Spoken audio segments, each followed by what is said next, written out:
కార్తవీర్యార్జునుడు అరణ్యానికి వచ్చాడు. ఆయన నదీ తీరంలో కింది భాగంలో తన భార్యలతో కలిసి జలక్రీడలు ఆడుతున్నాడు.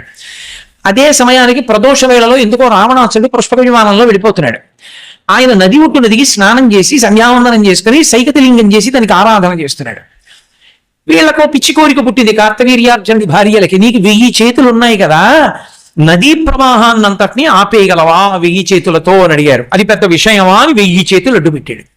అడ్డు పెడితే ప్రవాహం వెనక్కి వెళ్ళింది. వెనక్కి వెళ్ళి ప్రవాహం పెరుగుతూ వచ్చి ధ్యానంలో ఉండి పువ్వులు వేస్తున్నటువంటి రావణాసురుడి తొడల కిందకు వచ్చి ఆ పూజ చేస్తున్న సైకిత లింగాన్ని కరగకొట్టి తీసుకెళ్ళిపోయింది. అకస్మాత్తు ప్రవాహం ఎందుకు పెరిగింది కిందకెళ్ళి చూడమన్నాడు భటుల్ని. కార్తవీర్యార్జునుడు భార్యలతో జలక్రీడలు ఆడుతున్నాడని చెప్పారు. ఆ కార్తవీర్యార్జునుడి 1000 చేతులు నరికేస్తానని యుద్ధానికి వెళ్ళాడు. అయితే ఆయన చూసి వీరెవడరా 10 తలల పురుగు యుద్ధానికి వచ్చింది, నా మీదకని యుద్ధం చేయలేదు, ఇలా పట్టుకున్నాడు. పట్టుకుని తీసుకుపోయి ఈ పురుగు నేను భార్యలతో జలక్రీడలు ఆడుతుంటే నా మీదకి వచ్చిందని కారాగారంలో పారేసి తలుపేసేయండి అన్నాడు. అంత శక్తివంతుడు కార్తవీర్యార్జునుడు 1000 చేతులతో ఉంటాడు.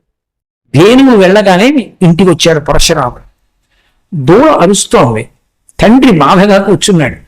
అడిగాడు, నాన్నగారు ఏమైందండి, మన ఇంట్లో ఉండవలసిన ఆవేది అని అడిగాడు. కార్తవీర్యార్జునుడు వచ్చాడురా, నేను ఆతిథ్యం ఇచ్చాను, ఆతిథ్యం అంతా తీసుకుని చెప్పను కూడా చెప్పలేదురా, ఆవును తోలుకు రండిని దూడను విడిచిపెట్టి ఆవును ఎత్తుకుపోయాడు రా అన్నాడు. అంత పని చేస్తాడా నాన్నగారు, చెప్తానుండండి వెంటనే తన పరశువు తీసి భుజాన వేసుకుని పరిగెత్తాడు. ఆ కార్తవీర్యార్జునుడు తన సైన్యంతో వెళ్ళిపోతున్నటువంటి పట్టణం దగ్గరికి వెళ్ళాడు. ఆయన చుట్టూ అనేక మంది రాజులు ఉన్నాయి. ఆయన చూశాడు. ఎరా నువ్వు ఆవుని విడిచిపెడతావా, నాతో యుద్ధం చేస్తావా అని అడిగాడు పరశురాముడు. కార్తవీర్యార్జునుడు పరశురాముడిని చూసి అన్నాడు, బాలుడు వెర్రి బ్రాహ్మణుడు అనేటప్పటికీ రాజులు సైన్యం అందరూ కలిశారు. ఆయన మీద బాణప్రయోగం మొదలుపెట్టారు. ఆయన వెంటనే ఆయనలో ఉన్నటువంటి శివకేశవుల యొక్క ఆవేశం బయటికి వచ్చి తన ఒక్క పరశువుతోటి ఆయన ధనుష్టంకారం చేసి బాణ పరంపరలతోటి మొత్తం సైన్యాన్ని పడగొట్టి ఒక్క దూకి తన యొక్క పరశువుతో కార్తవీర్యార్జునుడి 1000 చేతులు నరికేశాడు. 1000 చేతులలో 500 ధనస్సులు పట్టుకుని 500 బాణాలని ఏకకాలంలో ప్రయోగించాడు పరశురాముడి మీద. అంత గొప్ప యుద్ధంలో కార్తవీర్యార్జునుడు వేసినటువంటి బాణములన్నింటినీ కూడా పడగొట్టడమే కాకుండా కార్తవీర్యార్జునుడి 1000 చేతులు నరికేసి ఆయన కంఠాన్ని నరికేశాడు. కార్తవీర్యార్జునుడు చచ్చిపోయాడు.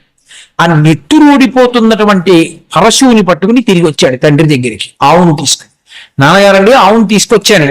కొన్ని లక్షల మంది సైన్యాన్ని తెగటార్చి కార్తవీర్యార్జునుడి యొక్క 1000 చేతులు నరికి చంపేశారు. అతని స్నేహితులు రాజుల్ని చంపారు. ఆవును తీసుకొచ్చారు. అంటే తండ్రి జమదగ్గిని అడిగేంత పనిచేసేవరా, ఒక ఆవు వాళ్ళు తీసుకెళ్ళిపోయారనుకో, అది మనకి అదృష్టం ఉంటే తిరిగి వస్తుంది, కానీ ప్రభువుని చంపేవే అది చాలా దోషం. ప్రభువు విష్ణువాంశ సంభూతుడు, అంత గొప్ప చక్రవర్తి కార్తవీర్యార్జునుని చంపేశావే, ఇప్పుడు అటువంటి ప్రభువు మనకు ఎలా కలుగుతాడు? బ్రాహ్మణునికి అన్నిటికన్నా ఉండవలసిన లక్షణం క్షమ, ఓర్పు ఉండాలి. కాబట్టి నీకు ఓర్పు లేదురా. ఓర్పు ఉండకపోతే ఆవేశం ఒకటే ఉంటే ప్రమాదం కదా బ్రాహ్మణుడికి. ఇంత తప్పెందుకు చేశావు? భూమి అనేటటువంటి రాజుని చంపావు కాబట్టి పాప పరిహారార్థం తీర్థయాత్రలు చేసి రమ్మని. సరేనని బయలుదేరాడు. భూమండలం అంతా తీర్థయాత్ర చేశాడు. తీర్థయాత్ర చేసి చిట్ట చివరికి మళ్ళీ తల్లిదండ్రుల దగ్గరికి వెళ్ళాడు. వెళ్ళి తల్లిదండ్రులకు మొక్కాడు, నమస్కరించాడు. కాలం గడిచిపోతోంది. ఒకనాడు మళ్ళీ అరణ్యానికి దర్భలు తీసుకురావడానికి వెళ్ళాడు. ఇక్కడ జమదగ్ని ఒక్కడే కూర్చుని ఉన్నాడు. ఆ కార్తవీర్యార్జునుడి యొక్క కుమారులు ఉన్నారు. వాళ్ళు బయలుదేరి జమదగ్ని దగ్గరికి వచ్చారు. మా నాన్నని చంపేసిన వాడు ఈ జమదగ్ని కొడుకైన పరశురాముడే, కాబట్టి ఈ జమదగ్ని చంపేస్తామని కూర్చున్న వాడిని కూర్చున్నట్టు కత్తి పెట్టి తలవరికేశాడు. ఆయన మురిగిపోయింది ఆయన శరీరం మురిగిపోగానే ఆ అరణ్యంలో ఉన్నటువంటి వాడిని పిలిచారు.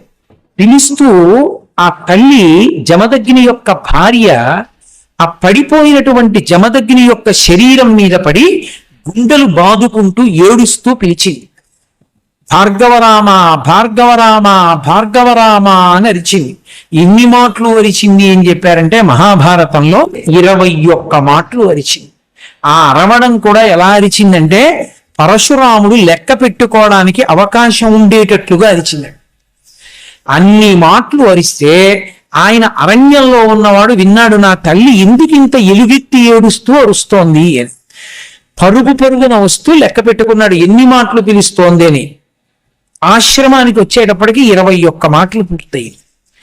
చూశాడమ్మా ఎవరు చేశారు ఈ పని అని అడిగాడు. నువ్వు కార్తవీర్యార్జునుడిని చంపేశావన్న కక్షతో కార్తవీర్యార్జును యొక్క సంతానం వచ్చి నీ తండ్రి అయినటువంటి జమదగ్ని చంపేసింది అని. వెంటనే ఆయనకి కోపం వచ్చి, అమ్మా ఈ క్షత్రియులు దురహంకారి, భూమిని పరిపాలించవలసినటువంటి క్షత్రియులు యుక్తాయుక్త విచక్షణ లేకుండా ప్రవర్తిస్తున్నారు. ఒకప్పుడు ఆతిథ్యం పొంది ఆవుని ఎత్తుకుపోయారు. ఆవుని ఎత్తుకుపోతే నేను ఆవుని విడిచిపెట్టమని అడిగితే బ్రాహ్మణుడు వెర్రివాడు చంపేసేయమన్నాడు. నేను యుద్ధం చేస్తే నా చేతిలో చచ్చిపోయాడు. ఆయన ఆవుని విడిచిపెట్టలేదు కాబట్టి యుద్ధం చేసి చంపాను. నేను లేనప్పుడు దొంగ దెబ్బ తీసి నా తండ్రిని చంపాను. ఈ క్షత్రియులు బతకడానికి వీల్లేదమ్మా. నువ్వు 21 మాటలు గుండెలు బాదుకుని అరిచావు కనుక 21 మాటలు ఈ భూమండలం అంతా తిరుగుతాను. క్షత్రియుడన్నవాడు కనపడితే చంపేస్తాడు. గర్భస్థ పిండమై ఉన్నా కూడా విడిచిపెట్టాను, శిశువైనా కూడా విడిచిపెట్టాను. క్షత్రియుడన్నవాడు ఈ భూమి మీద ఉండడానికి వీల్లేదు.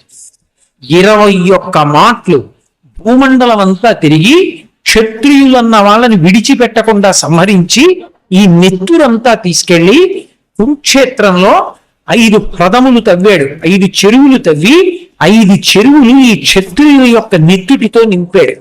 వాటిని శమంతక పంచకం అని పిలుస్తారు. 5 నెత్తుటి చెరువులు చేసి 5 నెత్తురు తీసి తండ్రికి పితరులకు తర్పణం చేశాడు.